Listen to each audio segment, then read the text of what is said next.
to say the least. I have a couple of updates for you this morning, or this afternoon. As you know, this morning, the president spoke to President Putin of Russia. They spoke at length, and the president released a statement following that conversation in great detail.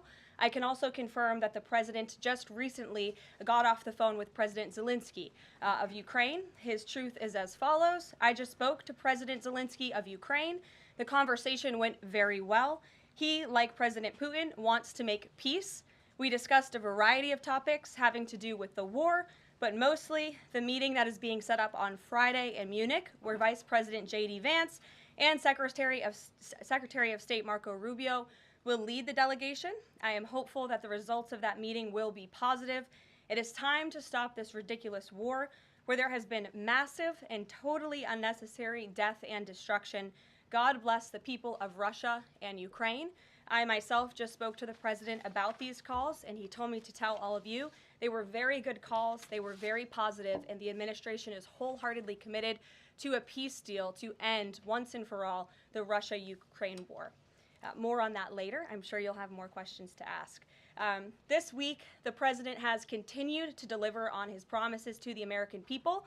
According to new polling that was released at the beginning of this week by CBS News, an overwhelming 70% of Americans said that President Trump is following through on what he pledged to do during his historic campaign. The poll also revealed that Americans see President Trump as a tough, energetic, focused, and effective leader fighting hard to improve their lives and our country. And yesterday, in particular, was a truly special day for the United States of America. Thanks to the great leadership of President Trump and the strong and tough leadership of President Trump, Mark Fogle, an American teacher detained by Russia, was returned to American soil and met with the president here at the White House last night.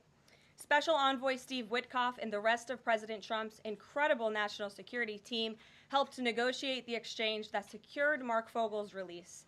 This event shows a good faith effort from Russia, and it's a sign, as I just said, that we are moving in the right direction to end this brutal war. Malphine Fogle, Mark's 95-year-old mother, was understandably very worried that she would never see her son again after his arrest in 2021.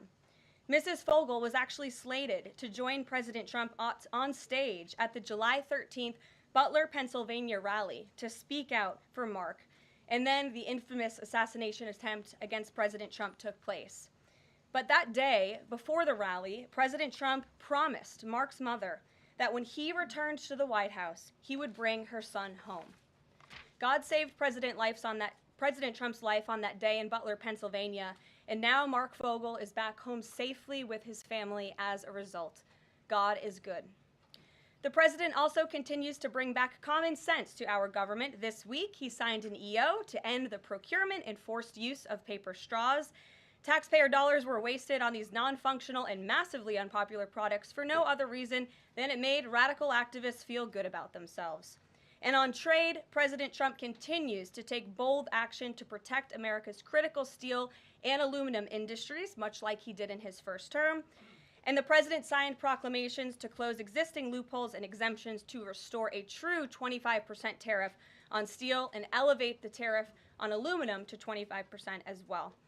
This administration believes these tariffs will protect our national security and put American workers first. And in the Oval Office yesterday with Elon Musk, President Trump took further action to make our federal government more efficient and effective. He signed an EO implementing the DOGE Workforce Optimization Initiative.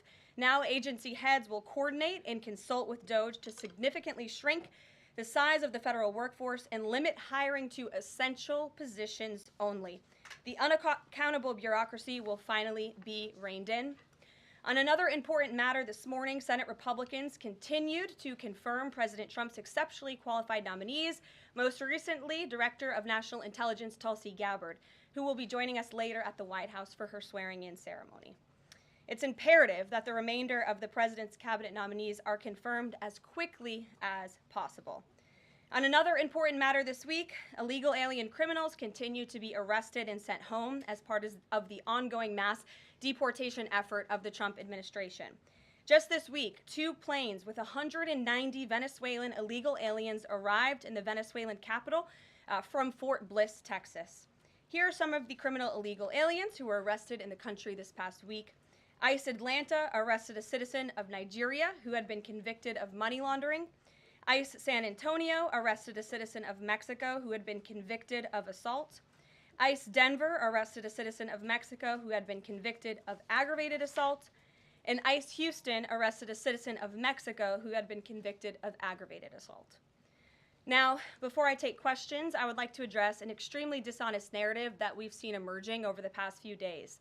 Many outlets in this room have been fear-mongering the American people into believing there is a constitutional crisis taking place here at the White House. I've been hearing those words a lot lately.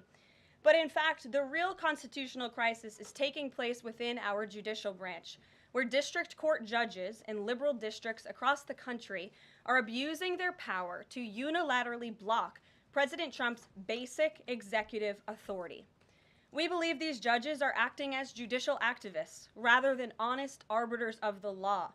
And they have issued at least 12 injunctions against this administration in the past 14 days, often without citing any evidence or grounds for their lawsuits. This is part of a larger concerted effort by Democrat activists and nothing more than the continuation of the weaponization of justice against President Trump. Quick news flash to these liberal judges who are supporting their obstructionist efforts: 77 million Americans voted to elect this president. And each injunction is an abuse of the rule of law and an attempt to thwart the will of the people. As the president clearly stated in the Oval Office yesterday, we will comply with the law in the courts, but we will also continue to seek every legal remedy to ultimately overturn these radical injunctions and ensure President Trump's policies can be enacted. So here in our new media seat today, we have Chris Pavlovsky, an entrepreneur who has a strong passion for protecting freedom of speech. Chris started the video sharing platform Rumble in 2013 with a mission of protecting a free and open internet from censorship by big tech and governments around the globe. The platform has always been a place for independent creators to share their authentic opinions, and they have always included President Trump, in contrast to the way he was censored by other platforms in years past. Since its founding, Rumble has grown exponentially, recently marking 67 million monthly active users. It's a lot of users. If you're watching right now and interested in sitting in this seat, you can apply, whitehouse.gov/newmedia. With that, I will take your questions. And Chris, why don't you kick us off on this very busy news day? Karoline, thank you very much to you and President Trump. It's an honor to be sitting here in the new media seat for the White House press briefing and to be able to demonstrate why freedom of expression is so important. Rumble was the victim of censorship at the hands of multiple foreign governments. It's clear there are still many countries who oppose free speech and even target American companies. Can you describe what the administration will do to protect U.S. interests and values worldwide? Sure. Well, thanks for the very important question. And I think that free speech and ending censorship, both here at home and also abroad, is an important part of President Trump's agenda. I think first, President Trump has led by example on this front as the leader of the free world, the president of the United States, with his show of access and transparency on a daily basis. The president takes questions from all of you almost every single day and really reveals what he's thinking and feeling, and I think that serves as a great example to the rest of the world. As for tangible actions that the president has signed, he did sign an executive order, I believe on day one, certainly within the first week of this administration, to restore free speech and stop government-sponsored censorship here at home. And the EO made it very clear that federal employees are not allowed to engage in any activity that would infringe upon the American people's right of free expression. So I think the president has led quite strongly on this. And I would just add, this is part of the reason we have a new media seat, to invite new voices into this room. Again, we're going to need to expand this room because so many people are interested, and we're very excited about that. It's a privilege to cover this White House, but we want all voices to be heard. So thanks for being us with here, Chris, and I hope you enjoy the briefing. Sure. Jordan. Thanks, Karoline.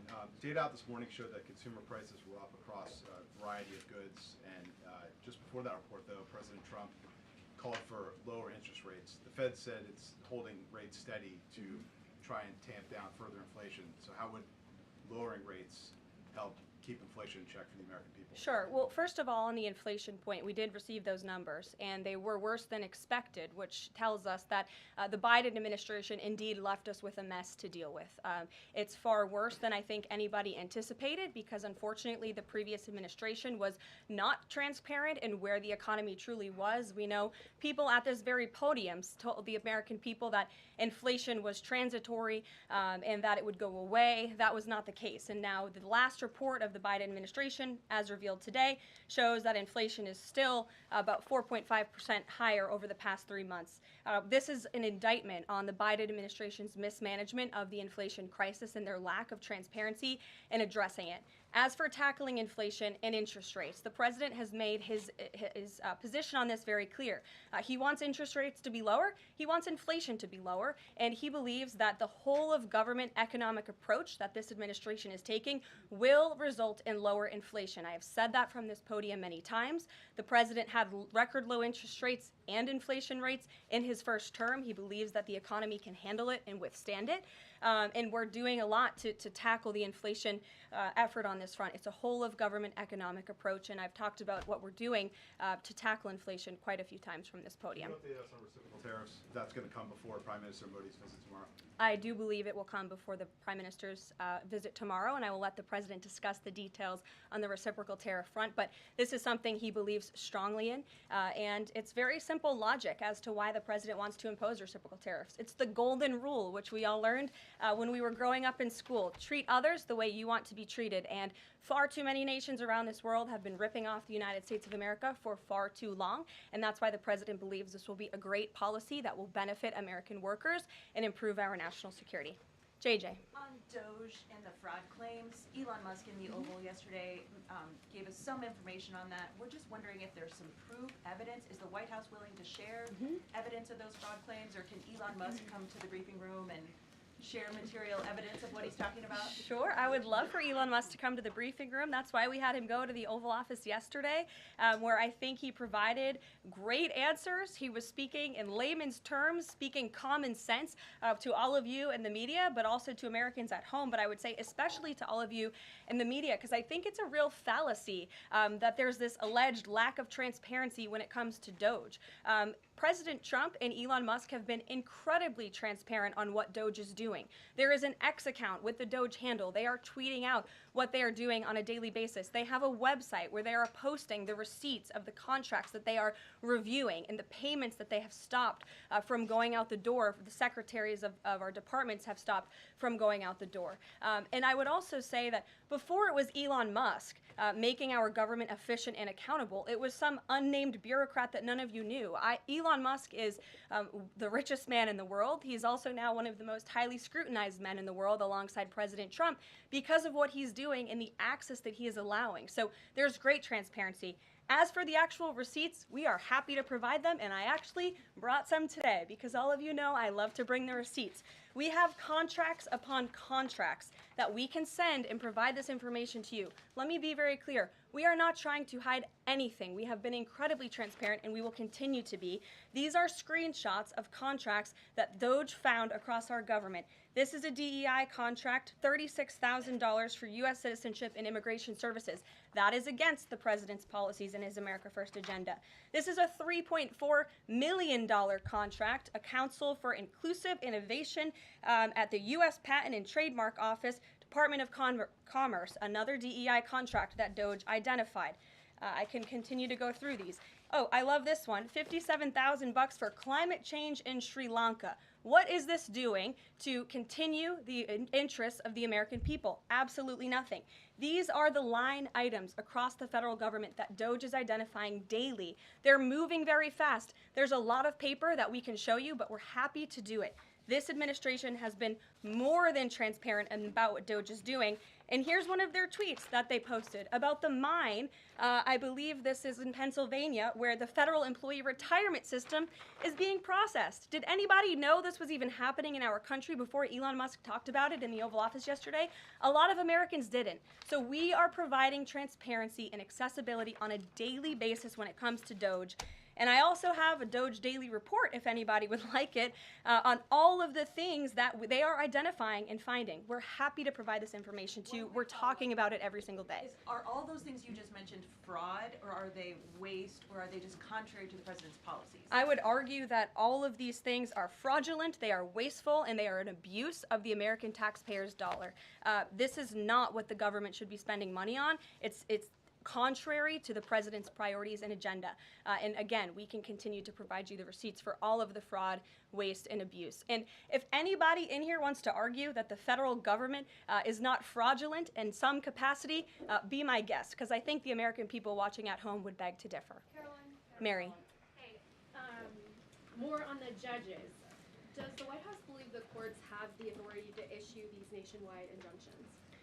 We believe that the injunctions that have been issued by these judges have no basis in the law and have no grounds, and we will, again, as the president said very clearly yesterday, comply with these orders, but it is the administration's position that we will also ultimately be vindicated, and the president's executive actions that he took were completely within the law, they were constitutional, and we look forward to the day where he can continue to implement his agenda. And I would just add, it's our view that this is the continuation of the weaponization of justice that we have seen against President Trump. He fought it for 2 years on the campaign trail. It won't stop him now. Brian. Yes. I want to go back to DOGE just for a second. Earlier, the subcommittee headed by Chairman Marjorie Taylor Greene, her and her staff discovered $2.7 trillion in improper payments to Medicare, Medicaid, overseas, to people who should not have gotten it. Some of this room might have missed that press conference. Can you elaborate on what the president is thinking at this point? Well, again, that's another example. There's a very long list of the fraud, waste, and abuse that DOGE is identifying on a daily basis. Elon Musk also talked about yesterday about Social Security payments that are going out the door for people who are no longer with us, unfortunately. I would say that is certainly fraud. There's also a lot of contracts they've identified that, just as a hypothetical example, are $1 million, but only 500,000 went out the door. So where's the rest of that cash? And so that's the thing. Those are the things that DOGE is working on every single day. And I would just remind everybody in this room, this is what President Trump campaigned on doing. He's delivering on a promise that 77 million people elected him to do. James. Thank you very much, Caroline. Two foreign policy questions, if I may. Sure. First, the statement that was released after this morning's phone calls identified Mr. Witkoff as the special envoy who will be part of the delegation that undertakes to resolve the Russia-Ukraine war. I had thought that that individual was General Kellogg, and so can you clear that up? Sure, I'd be happy to. As you mentioned, the president, in his truth, following the phone call with Vladimir Putin, said that he has asked Secretary of State Rubio, the director of the CIA, John Ratcliffe, our national security advisor here at the White House, Michael Watts, and Steve Witkoff to lead the negotiations. As for General Keith Kellogg, he remains a critical part of this team in this effort. He's played a tremendous role in getting the negotiations to this point, and he's very much still part of the Trump administration. The other subject is Iran. I took note of President Trump's comments in his Super Bowl interview with our colleague Brett Baer to the effect that he wants to do a deal with Iran. However, that interview appeared after the supreme leader of Iran, the Ayatollah Ali Khamenei, had already ruled out any additional negotiations with the United States. So kind of a two-part question. A, what gives the president any confidence that Iran will come to the table?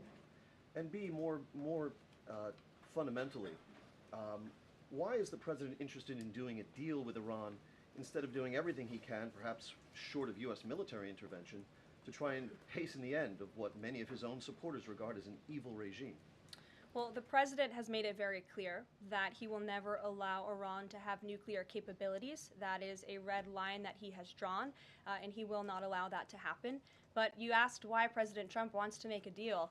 I would remind you, he's the master of the art of the deal. He is America's deal maker in chief. He leads from a position of securing peace through strength.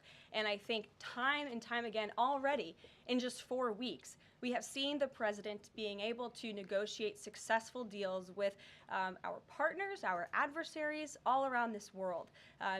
The release of Mark Fogle just last night is something that I think speaks to the president's deal-making ability. This is something that the Biden administration allegedly tried to do for 3.5 years. I think you all should go back and ask some of those Biden administration officials what they even tried to do and why weren't they successful, because for 3.5 years Mark Fogle sat in a Russian prison and it took President Trump 3 weeks to get him back on American soil. There's nobody better at making deals than Donald Trump. Phil Wegman. Thank you. Two foreign policy questions. Ukrainian President Zelensky has said after the war that he wants NATO membership or nuclear weapons. We heard Defense Secretary Hegseth say that NATO membership was unrealistic. What's the president's view on the other option, on a nuclear Ukraine? I have not talked to President Trump about Ukraine's NATO membership or their nuclear capabilities. I would leave it to him to discuss. But I will tell you again that Secretary Rubio and also the Vice President, J.D. Vance, will be meeting directly with President Zelensky in Munich on Friday, and I'm sure they will provide a readout of that conversation and that discussion. And then the second question, given that this administration has called on Europe to take more responsibility for their own defense, I'm wondering, will the EU or any other European nation other than Ukraine be involved in these peace talks? I don't have any European nations who are involved currently to read out for you. Certainly, the president has employed a very strong team or deployed a very strong team to continue these negotiations. And the fact that he was on the phone with both President Putin and President Zelensky today shows that he's very much involved in this effort as well. And then just a follow-up, I guess. Sure. Should we expect the president to negotiate in person with Zelensky and Putin? I don't have anything to read out on that for you today. Maggie, good to see you. Thanks for taking the question. You talked about the transparency with DOGE and Elon Musk's press availability yesterday. There is a conflict of interest law in place that says that people who have personal interests can't interact with government entities that could touch on those. Has President Trump signed a waiver for Elon Musk? Does such a thing exist? If it does, will you guys release it in the interest of transparency that he's committed to? I have not seen the law that you are referring to. What I can tell you is that Elon Musk, as I've confirmed before, is a special government employee.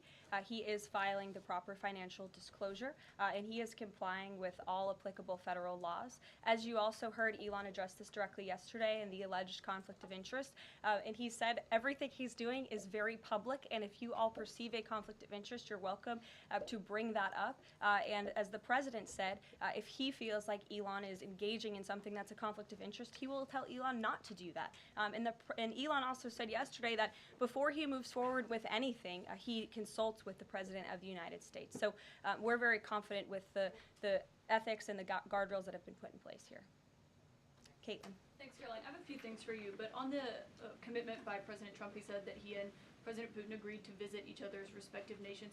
Are there any preconditions that President Trump has that President Putin must do before he goes and meets with him, withdrawing some forces, withdrawing all forces, anything like that? Not that I'm aware of. That doesn't mean they don't exist, but I was just talking with the president in our national security team. I wasn't made aware of any conditions, but if they exist, I'm happy to provide those. And on the president himself, he styles himself as this master negotiator.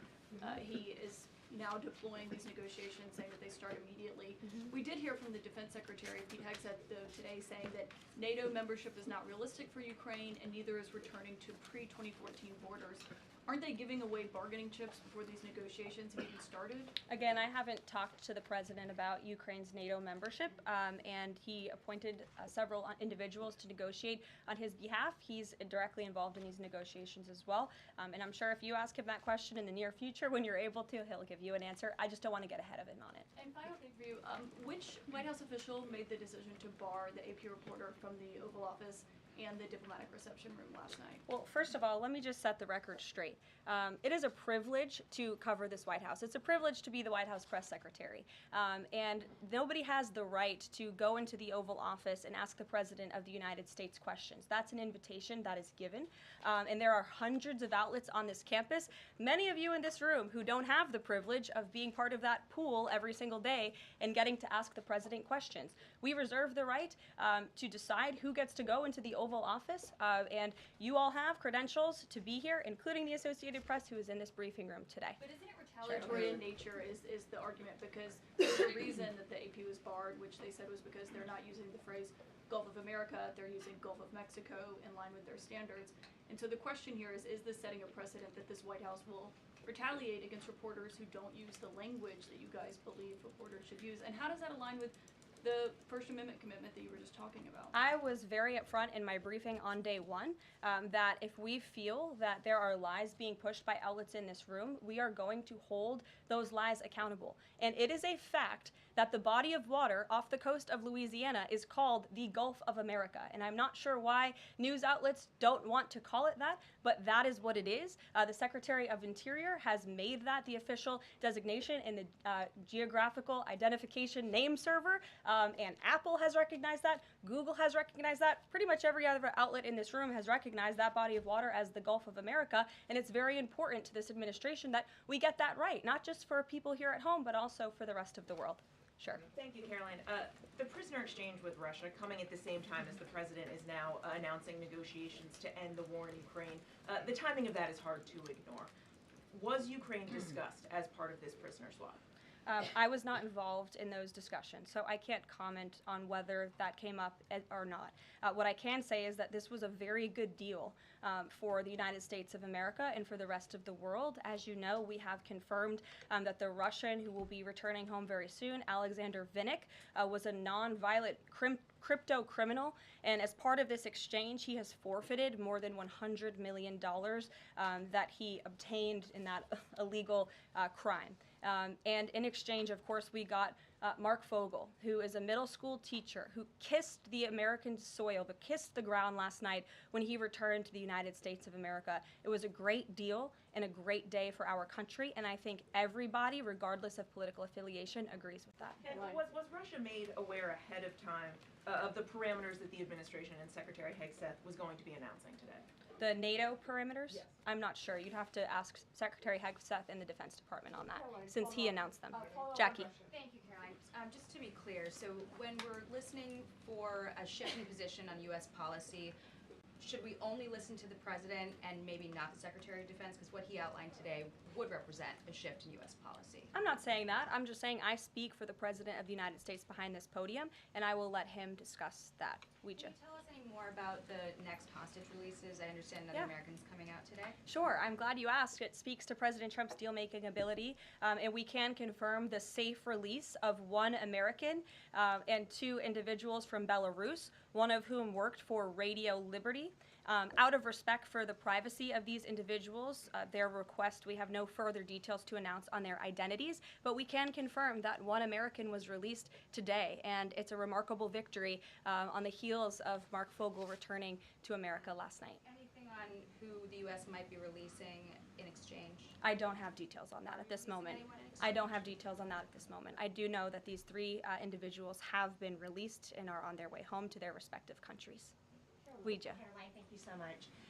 Can you explain how President Trump envisions the war in Russia and Ukraine coming to an end? Does he expect Ukraine to hand over all the territory in question? Again, these negotiations are ongoing. I will allow the president to divulge any red lines that he may set, but I think as deals in the past have come to fruition, the president has proven one of the things that makes him a very effective negotiator is not revealing what he's anticipating from both sides, but he is at the forefront of these negotiations in addition to the very qualified individuals who he's tasked with speaking to both President Putin and President Zelensky. And speaking of deals, a meeting with the President of the United States offers any foreign leader credibility. Was it part of the prisoner swap with Fogle that President Trump agreed to meet with Putin? Again, I was already asked this question. I said I was not made aware of that, but we can certainly get you an answer on that. I'll check in with the NSC. Sure, Monica. Thanks, Caroline.